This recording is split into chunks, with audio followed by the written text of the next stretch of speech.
there's no racism in town. Oh, there's racism.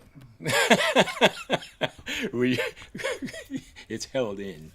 Every once in a while, you hear about something. The Ku Klux Klan has been here to recruit members and whatnot, but there's ways to deal with them. So it's how. Well, let me tell you one incident that did happen about 4 or 5 months ago.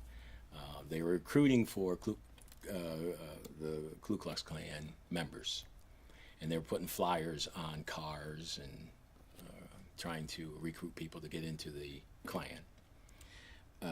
And the media, of course, comes in and asks me, being one of the only black shops in the area, what are my feelings on that?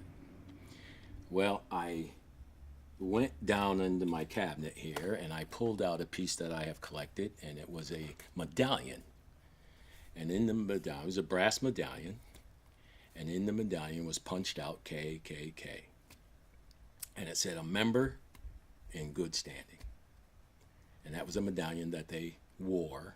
I don't know when, how it was, but they asked me, well, what's that? I said, well, if, there was an issue and I had to worry about the Ku Klux Klan coming in and doing something to me, I would just wear my medallion and I would be a member in good standing. And with that, they left.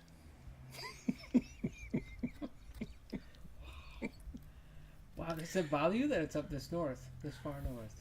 It's been here. It's always been here. Right. It was real strong here. People don't know that, but the Ku Klux Klan was very strong in this area. When?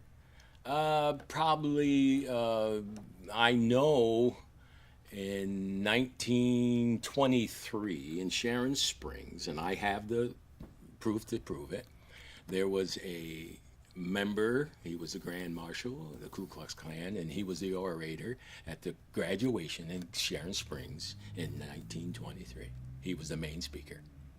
And it says it right in there. He was the Ku Klux Klan had been here. It's even though it's the North, they were still here. It was very prevalent here. Yeah. When did your family get here? My father actually moved into this area in the 50s.